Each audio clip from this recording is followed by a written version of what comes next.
students, today I am going to start our new chapter, chapter 3, राजा भोज। यह एक कहानी है। इस कहानी में भारतीय इतिहास के एक ऐसे महत्वपूर्ण प्रसंग से अवगत कराया गया है जो हमें धर्म, अधर्म, सच, झूठ, पाप, पुण्य तथा प्रायश्चित जैसे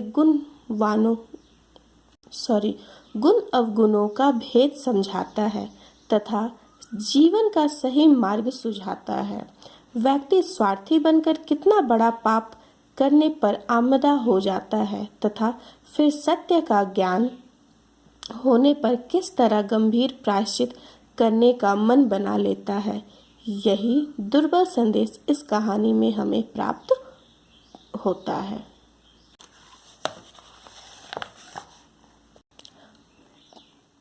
चैप्टर 3, राजा भोज। बहुत पुरानी बात है। धारा नामक देश में सिंधुल नामक राजा राज करते थे।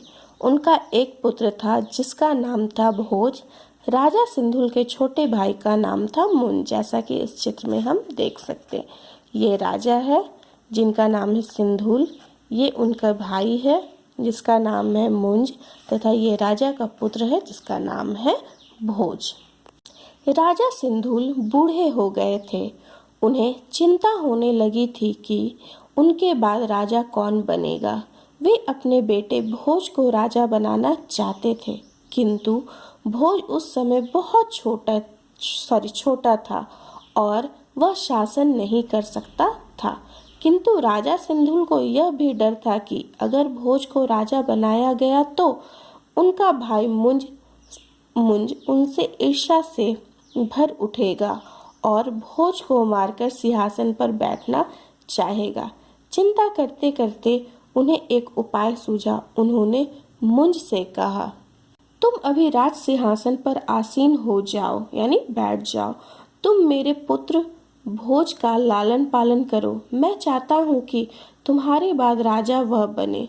मुंज राजा के निर्णय से बहुत खुश हुए और उन्हें आश्वासन दिया कि वे भोज का लालन पालन बहुत अच्छे से करेंगे।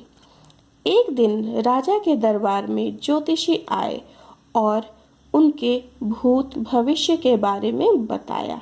तभी मुंज ने भोज के बारे में भी पूछा। तभी ज्योतिषी ने कहा, यह बड़ा यशस्वी राजा बनेगा और दीर्घ काल तक राज्य करेगा। यह सुनते ही राजा मुंज चिंता में पड़ गए और सोचने लगे कि क्या भोज उन्हें सिंहासन के लिए मार डालेगा। उन्होंने भोज को मरवाने का निश्चय किया। उन्होंने अपने सेवक वत्सराज से कहा, इसे जंगल में ले जाकर मार डालो और मारकर मुझे इसका सिर लाकर दिखाओ। वत्सराज पहले मारने को तैयार ना था, किंतु राजा की आज्ञा माननी पड़ी।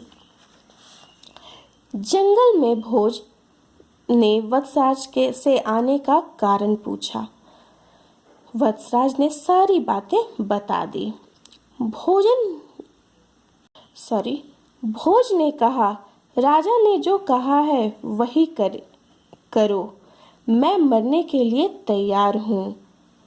हाँ, मैं एक पत्र लिखता हूँ, उसे चाचा जी को दे देना। उसने ताड़पत्र पर कुछ लिखा और कहा, मेरा सिर काट लो। ताड़पत्र का मतलब होता है ताड़ का पत्ता। परंतु वत्सराज भोज को मारने के लिए तैयार नहीं हुआ। उसने भोज को भुवनेश्वरी मंदिर में छिपा दिया। फिर मोम से बालक का सिर बनाया और बकरी के रक्त से भरी थाली में रखकर राजा के सामने प्रस्तुत किया। तभी राजा ने पूछा, क्या मरने से पहले भोज ने कुछ नहीं कहा? वत्सराज ने कहा, कुछ कहा नहीं, एक पत्र दिया है। राजा ने पत्र खोलकर पढ़ा। उसमें लिखा था, हे राजन, राम और युधिष्ठिर जैसे राजा इस धरती पर पैदा हुए, लेकिन मरते समय धरती माता इनमें से किसी के साथ नहीं गई। क्या आपके साथ जाएंगी? यह पत्र पढ़कर राजा को बड़ी गलानी हुई। उन्होंने सोचा वह कितना गुणी लड़का था।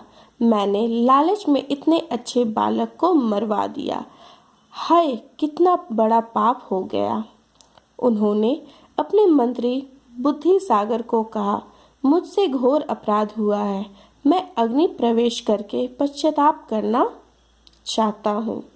यह बात चारों ओर फैल गई। सभी कहने लगे, राजा को पश्चाताप करना ही चाहिए। तभी वत्सराज ने राजा से कहा, हे राजन, आपको अग्नि में प्रवेश करने की आवश्यकता नहीं है। आपसे कोई अपराध नहीं हुआ है। मैंने राजकुमार को नहीं मारा है, उसे मैंने कहीं छिपा दिया है, क्योंकि मैं उसे नहीं मारना चाहता था। राजा यह बात सुनकर कि भोज जीवित है बहुत प्रसन्न हुए और भोज को बुलाने का आदेश दिया और वत्सराज भुवनेश्वरी मंदिर से भोज को वापस बुला लाए। उसी समय राजा ने राज सिंहासन छोड़ दिया। वे भोज को राजपाट देकर अपनी पत्नी के साथ वनप्रस्थाश्रम चले गए। यानी प्रस्थान का अर्थ होता है वन में निवास करना।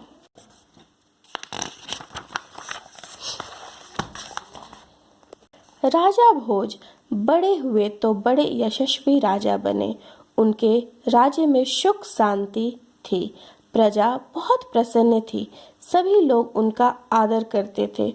लोग भोज को कर्ण के समान दानी मानते थे। राजा के दरबार में कालिदास नामक कवि थे। लोग उन्हें सरस्वती पुत्र मानते थे।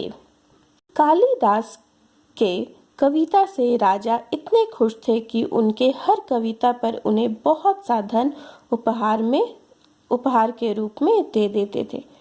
कुछ दरबारी यह देखकर बहुत दुखी थे। उन्होंने सोचा कि उन पे कुछ झूठा दोष लगाकर उनको राज्य से बाहर करवा दिया जाए, नहीं तो राजा सारा धन उसी पर खर्च कर देंगे। एक दिन दरबारियों ने राजा के कान भरे। उन्होंने कालिदास के चरित्र के बारे में उल्टी सीधी बातें कही और राजा भी उन सब की बात मानकर कालिदास को नगर छोड़ने का आदेश दिया। लीलावती नामक राजनर्तकी कालिदास के काव्य में मुग्ध थी। उसने कालिदास से कहा, जल्द ही राजा को सत्य का पता लग जाएगा, यानी सत्य का ज्ञान हो जाएगा। तब तक आप मेरे घर में छिपकर रहिए। रानी ने राजा से कहा, कालिदास सरस्वती पुत्र हैं, कभी गलत आचरण नहीं कर सकते।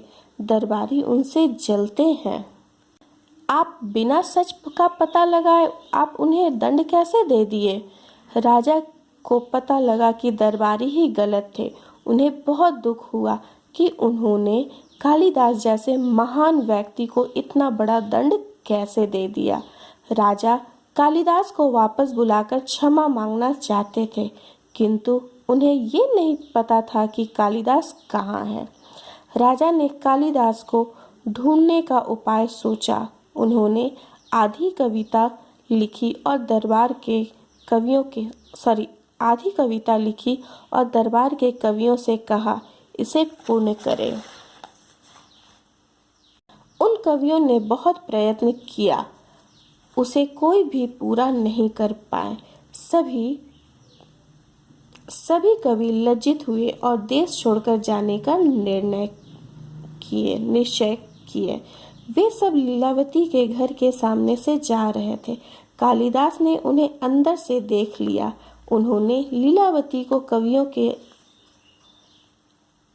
भाग जाने का कारण पूछा।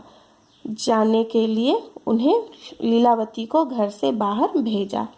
लीलावती वापस आकर आधी कविता सुनाई।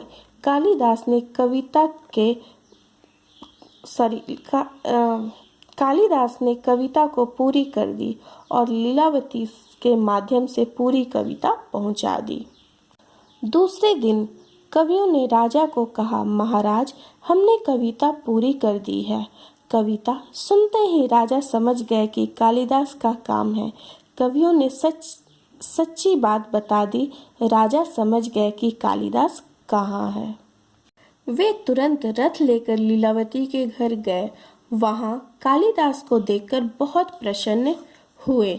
उन्होंने कालिदास से अपनी गलती की क्षमा मांगी। उन्होंने कालिदास से कहा, लोग मुझे समझदार कहते हैं, फिर भी मैं कितना नासमझ बन गया। गलत लोगों की बात सुनकर मैंने उन पर विश्वास कर लिया। अब मैं समझ गया हूँ कि बिना जांच किए किसी भी बात पर विश्वास नहीं करना चाहिए। उसके बाद कालिदास राजा भोज के दरबार में आ गए। राजा भोज ने कालिदास के प्रति और प्यार दिखाया और सम्मान दिया।